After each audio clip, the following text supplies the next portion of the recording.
Good morning. आज आपको हम से पढ़ाते हैं संघटवाद सिद्धांत की अवधारणा। ठीक, संघट का मतलब होता है टकराना। ठीक, तो ये कहलाता है कॉन्सेप्ट ऑफ कोलिशन थ्योरी। ठीक, संघट का मतलब क्या होता है? टकराना, मतलब टक्कर। बात से कुछ सुना है कि नहीं? तो इस सिद्धांत की निम्न अवधारणाएं हैं।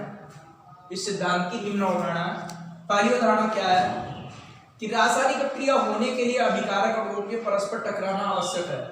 जैसे कोई रासायनिक क्रिया होगी कि अभिकारक पदार्थ आपका ए है, ये बी है, ठीक है, तो इसके बहुत से अणु होंगे, इसके बहुत से अणु होंगे, तो इनका परस्पर टकराना आवश्यक है।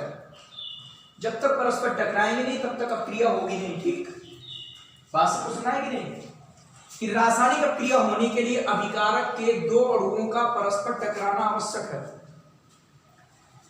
कि जो अभिकारक अणु है इनके दो अणुओं का, हो सकता है इसी के दो अणु या हो सकता है इसी के दो अणु या इनके एक एक अणु, इनका परस्पर टकराना आवश्यक है।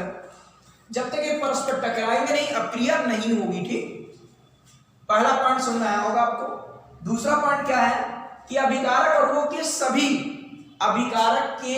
सभी अणुओं के टकराने से क्रिया नहीं होती। ठीक, ये नहीं कि बहुत से अणु के बहुत से अणु के टकरा गया और क्रिया हो गई, ऐसा नहीं होगा। ठीक, वही लिखा हुआ है कि अभिकारकों के सभी अणुओं के परस्पर टकराने से या टकराने पर उनके मध्य क्रिया नहीं होती।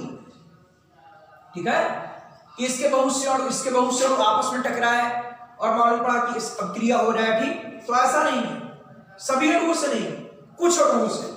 तो ये लिखा बल्कि जिन टक्करों के फलस्वरूप अक्रिया होती है उन्हें बोलते हैं प्रभावी टक्करें, उन्हें बोलते हैं इफेक्टिव कोलिशन से बोलते हैं। ठीक, बात सबको सुना है कि नहीं? टक्करें कहते हैं भाई, इसके बहुत से अणु होंगे, इसके बहुत से अणु होंगे, लेकिन जिन अणुओं के टकराने से क्रिया होगी भाई, इनके सभी अणुओं के से नहीं भाई, इनके जितने अणु इनके टकराएंगे और क्रिया होगी वो आपकी टक्करें कहलाती प्रभावी टक्करें।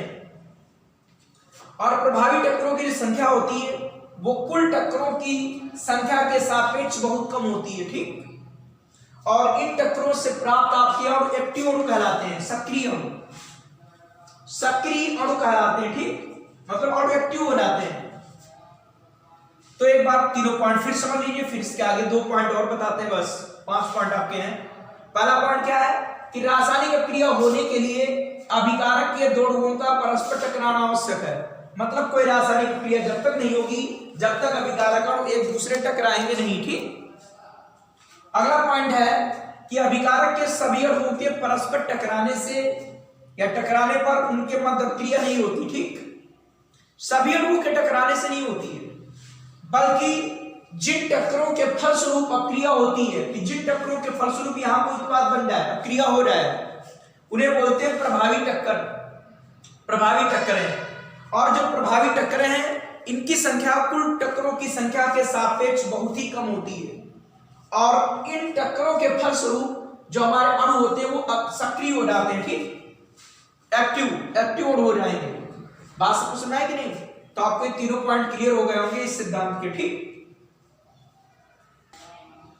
चौथा पॉइंट आपका कि अभिकारक अणुओं की वह न्यूनतम ऊर्जा या न्यूनतम ऊर्जा जो क्रिया में भाग लेने के लिए उत्प्रेरित करती है या आवश्यक होती है उसे बोलते हैं देहली ऊर्जा। ठीक, ठीक है भैया, अभिकारक अणु है तो इसकी वह न्यूनतम अतिरिक्त ऊर्जा, अभिकारक अणुओं की वह न्यूनतम अतिरिक्त ऊर्जा जो क्रिया में भाग लेने के लिए उत्प्रेरित करती है इनको, ठीक, कि अब क्रिया में भाग लें, उसे बोलते हैं हम देहली ऊर्जा। ठीक, और अगला पॉइंट क्या है कि अभिकारक अणुओं के टकराने के पश्चात भाई ये टकराएंगे, उसके पश्चात भाई ये टकराएंगे, उसके पश्चात तो क्रिया होगी।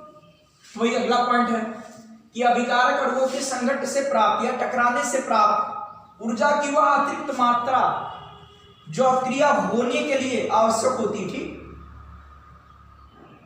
ये टकराने से पूर्व की है और ये टकराने के बाद की है। वह अतिरिक्त ऊर्जा जो क्रिया होने के लिए आवश्यक होती है और जिसके फलस्वरूप उत्पाद का निर्माण हो सके उसे बोलते हैं एक्टिवेशन एनर्जी, उसे बोलते हैं एक्टिवेशन एनर्जी कहते हैं। ठीक, तो पांचवा पार्ट आपका लिखा है कि अभिकारक अणुओं के संकट से प्राप्त ऊर्जा की वह अतिरिक्त मात्रा जो अक्रिया को संपन्न करने के लिए पर्याप्त होती है या अक्रिया होने के लिए पर्याप्त होती बात एक ही चीज है, तथा जिसके फलस्वरूप उत्पाद का निर्माण होता है एक्टिवेशन एनर्जी कहलाती है। ठीक, और उसके नीचे भी लिखा है कि अणुओं की एक्टिवेशन एनर्जी उनके टक्करों के फलस्वरूप प्राप्त होती है, अर्थात टक्करों के पश्चात ये ऊर्जा प्राप्त होगी। तो इसीलिए सूत्र बन गया कि एक्टिवेशन एनर्जी बराबर क्या होगा, देहली ऊर्जा और माइनस अणुओं के टक्कर से पूर्व निहित ऊर्जा। तो ये आपका पांचवा पॉइंट क्लियर हो गया होगा। चौथा पॉइंट क्या है, ये टकराने से पूर्व ऊर्जा है, और पांचवा पॉइंट क्या है, ये टकराने से प्राप्त ऊर्जा है। ठीक, टकराने से प्राप्त। तो ये आपकी ऊर्जा मोस्ट इंपॉर्टेंट है, पूछा भी जाता है कि एक्टिवेशन एनर्जी किसे कहते हैं, और आरएमएस समीकरण से पूछता है, तो इसके बाद अभी बताएंगे आपको। ठीक, कि अभिकारक अणुओं के संकट से प्राप्त ऊर्जा की वह अतिरिक्त मात्रा जो अक्रिया संपन्न करने के लिए या अक्रिया होने के लिए पर्याप्त होती है और अक्रिया के फलस्वरूप उत्पाद का निर्माण होता है, ठीक, कहलाती है एक्टिवेशन एनर्जी। और ये एनर्जी जो है टक्करों के फलस्वरूप प्राप्त होती है कि जब टक्करें होंगी उसके बाद अक्रिया मतलब ऊर्जा प्राप्त होगी। तो ऊर्जा बराबर क्या आएगी, देहली ऊर्जा माइनस अणुओं की टक्करों से पूर्व निहित ऊर्जा या औसत स्थित ऊर्जा इसे बोलते हैं। तो जो एक्टिवेशन एनर्जी है वो देहली ऊर्जा से क्या करेंगे, अणुओं की टक्करों से पूर्व जो औसत स्थित ऊर्जा है उसको घटाकर तब एक्टिवेशन एनर्जी प्राप्त होगी, क्योंकि ये ऊर्जा का मान ज्यादा होगा। ठीक, देहली ऊर्जा, क्योंकि ये क्रिया में भाग लेने के लिए आवश्यक है और ये अक्रिया संपन्न होने के लिए आवश्यक है। ठीक, कब, जब संगठित से प्राप्त ऊर्जा होगी तब। तो आपकी आपके 5 पॉइंट हो गए इस थ्योरी में। आपकी आरएमएस समीकरण, ये मोस्ट इंपॉर्टेंट समीकरण है। इन्होंने क्या किया, आरएमएस ने अपक्रिया के वेग पर, अपक्रिया के वेग पर ताप के प्रभाव को समझाने के लिए कि अपक्रिया के वेग पर ताप का क्या प्रभाव पड़ता है, इसको समझाने के लिए इन्होंने एक समीकरण प्रतिपादित की थी जिसे कहते हैं आरएमएस समीकरण। कि आरएमएस ने अपक्रिया के वेग पर ताप के प्रभाव को समझाने के लिए एक समीकरण प्रतिपादित की जिसे कहते हैं आरएमएस समीकरण। ये होता है k बराबर a और e की पावर माइनस EA/RT। ठीक, ये समीकरण प्रतिपादित की थी, बाद में इसका लाभ रूप बताएंगे कि k बराबर a e की पावर माइनस EA/RT, जहां k क्या है, अपक्रिया का वेग स्थिरांक, अपक्रिया का वेग स्थिरांक है, और आपका a क्या है, ये आवृत्ति गुणांक है। ठीक, ये आवृत्ति गुणांक है, फ्रीक्वेंसी फैक्टर जिसे बोलते हैं। और ये क्या है, एक्टिवेशन एनर्जी, और R क्या है, गैस स्थिरांक, को तो मालूम है पहले से, स्थिरांक है, कांस्टेंट है। और T क्या है, परम ताप, ये परम ताप है। ठीक, और R आपका स्थिरांक है। ठीक, इसे गैस स्थिरांक भी कह सकते हो। K क्या है, क्रिया का वेग स्थिरांक, A क्या है, आवर्ती गुणांक, और ये क्या है, एक्टिवेशन एनर्जी, T क्या, परम ताप, क्रिया। ठीक, अब क्या करते हैं, जो समीकरण हमारी एक है इसमें दोनों ओर लाग ले लेंगे। ठीक, यहां पर लिखेंगे समीकरण 1 में दोनों ओर लाग लेने पर, दोनों ओर लाग बेस E लेने पर, ध्यान दीजिएगा आप लोग। ठीक, ये क्या आएगा, log बेस E के बराबर log बेस E, और ये A और मल्टीप्लाई है E की पावर माइनस EA/RT। ठीक, अब आपने log का सूत्र पढ़ा भाई, log A इंटू B बराबर हो जाता है log A plus log B। इसमें लगा देंगे log base EA plus log base e और e की power minus EA upon RT। बात सबको सुना है कि नहीं भाई? ये हो गया a और ये हो गया b, तो log a plus log b लिख दिया। ठीक, अब यहां लिख सकते हो log बेस e आपका एक k, sorry a, log base e k। अब एक सूत्र पढ़ा है log m की पावर m, तो आता m log m। ठीक है, log m की पावर n बराबर आता है n log m। ये आपने 9th फार्मूले पढ़े होंगे, नहीं पढ़े तो ध्यान रखो। तो ये पावर इधर आ जाएगी, क्या हो जाएगा माइनस EA अपॉन RT और आ जाएगा log बेस e और e। अब इसका मान होता है 1, log बेस ये a और यहां पर a, इसका मान 1, बस a नॉट इक्वल टू 0 और 1 ना हो। ठीक, ये 0 और 1 ना हो बस। ठीक है, इस तरीके से। तो ये आपका इसका मान हो गया क्या 1। क्या लिख देंगे log बेस e के, log base e a minus e upon RT और इसका मान हो गया 1, log बेस e 1। ठीक है, तुमने 1 लिख दिया। अब क्या करते हैं कि इसे साधारण लघुगणक में चंद करना। ठीक, ध्यान रखिएगा, साधारण लघुगणक में कैसे चंद करोगे? आपने पढ़ रखा है कि log बेस e बराबर होता है 2.303 log बेस 10 होता है। तो देखिए यहां पर क्या लिखोगे आप लोग, बोलो 2.303 log बेस 10 के 2.303 log base 10 a minus EA upon RT। ठीक, भाई log बेस ही हट गया, यह आ गया। अब इस संख्या से डिवाइड कर दीजिए, इस संख्या से डिवाइड करोगे क्या आएगा log बेस 10 के बराबर log base 10 a minus EA upon, ठीक है, EA अपॉन इससे भाग कर रहे हैं 2.303 और RT। बात सबको सुना है कि नहीं? इससे डिवाइड कर देंगे, ये बचा और ये आ गया माइनस EA अपॉन 2.303 RT। तो इस समीकरण को थोड़ा इस तरीके से लिख सकते हो कि log बेस 10 के बराबर log बेस 10 a, आप बेस 10 लिखो, चलो लिखो, साधारण लघुगणक होता है EA और नीचे आएगा 2.303 R और ये हो जाएगा 1/T। लिख सकते हो कि नहीं ऐसा? ठीक, तो देखो अब क्रिया के वेग, तो ये क्रिया का वेग स्थिरांक हो गया और ये ताप, इसके प्रभाव को समझाने के लिए गणितीय रूप दिया था। ठीक, उसे बोलते थे कौन समीकरण? आरएनए समीकरण। ठीक, तो ये फार्मूले आपको मालूम होंगे या आपने नोट भी कर लिए होंगे। ठीक, अब इसके नीचे देखिए, इस पर एक ग्राफ बनेगा, वो ध्यान दीजिएगा आप लोग। किसके लिए ग्राफ बनाए अगर हम कि x अक्ष पर ले ले 1/T और ये y अक्ष पर ले लिया हमने log बेस 10 k। ठीक, ये ले लिया।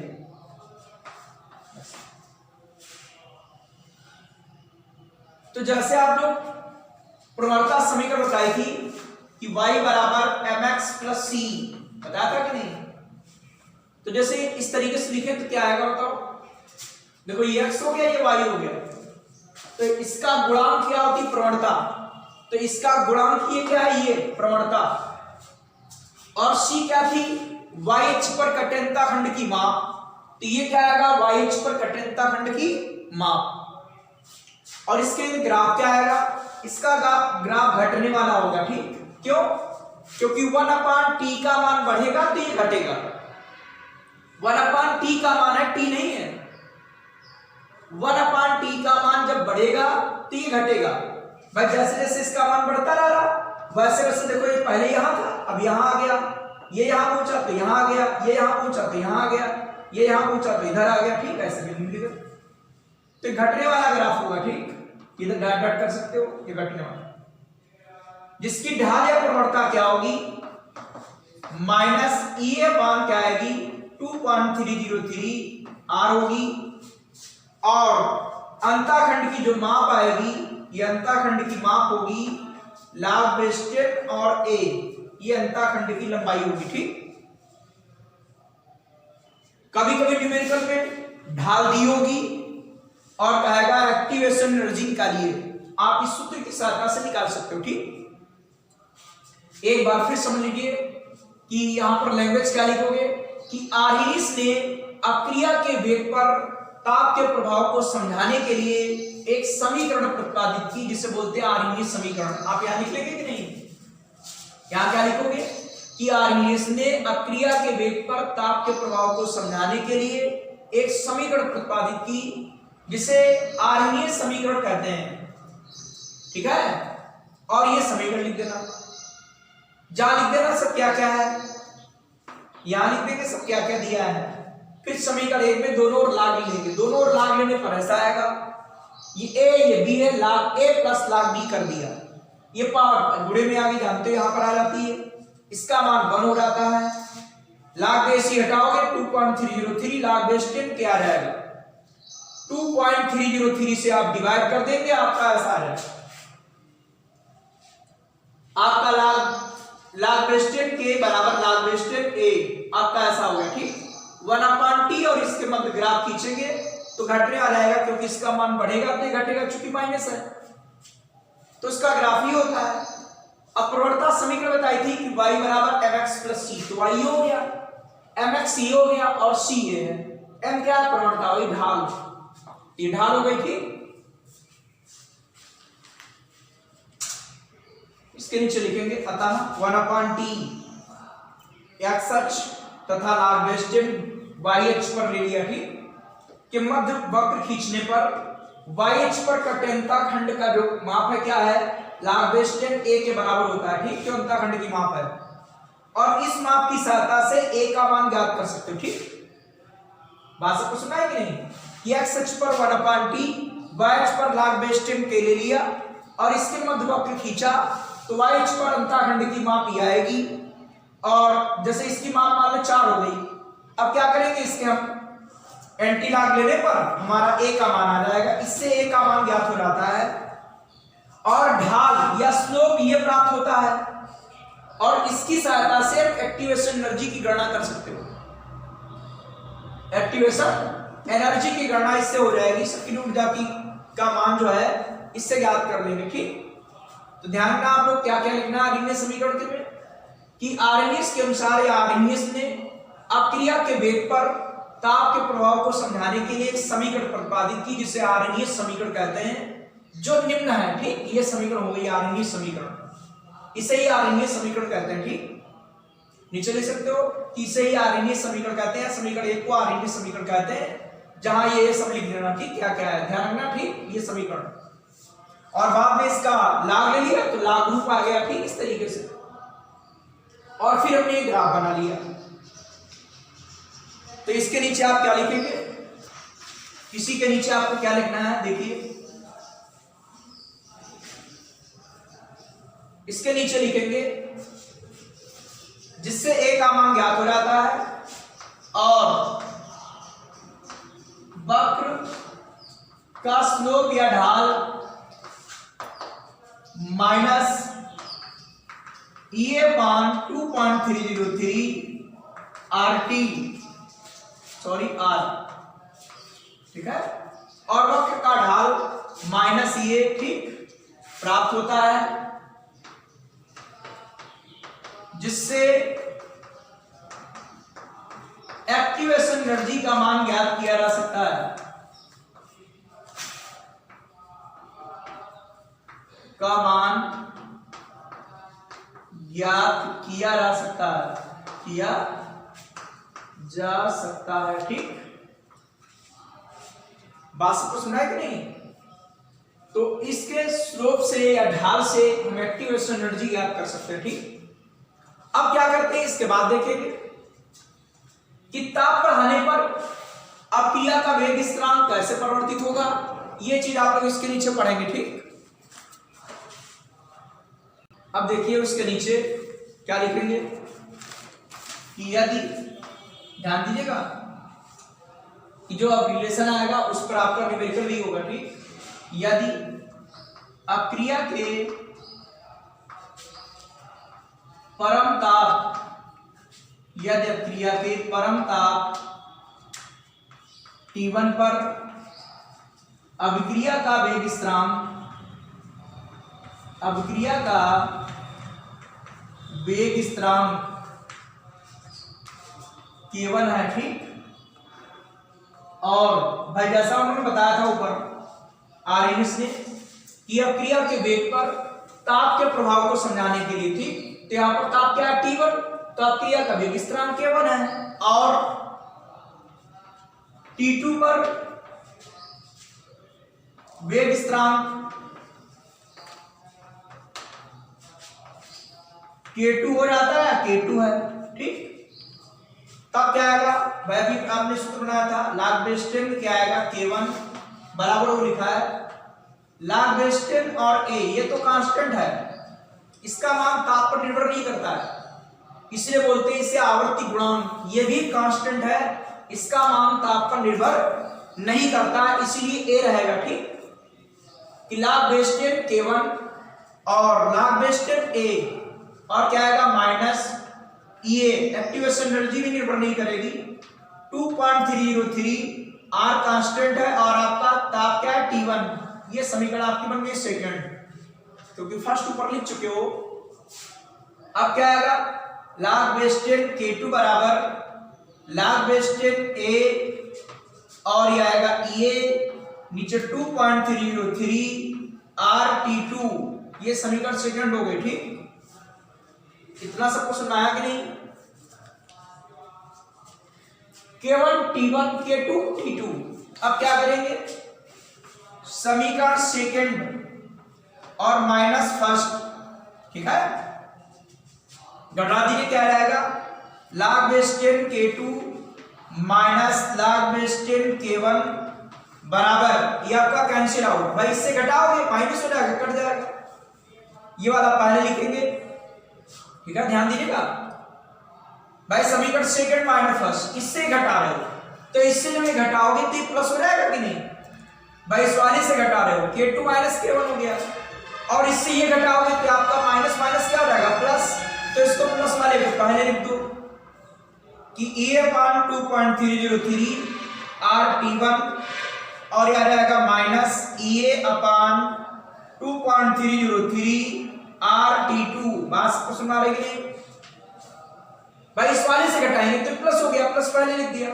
अभी सूत्र पढ़ा है कि log K2/K1 पढ़ा था नहीं ऐसे, कि log A/B बराबर होता है log A minus log B, common ले लेंगे A/2.303 R कॉमन, क्या आएगा 1/T1 माइनस 1/T2, ठीक है।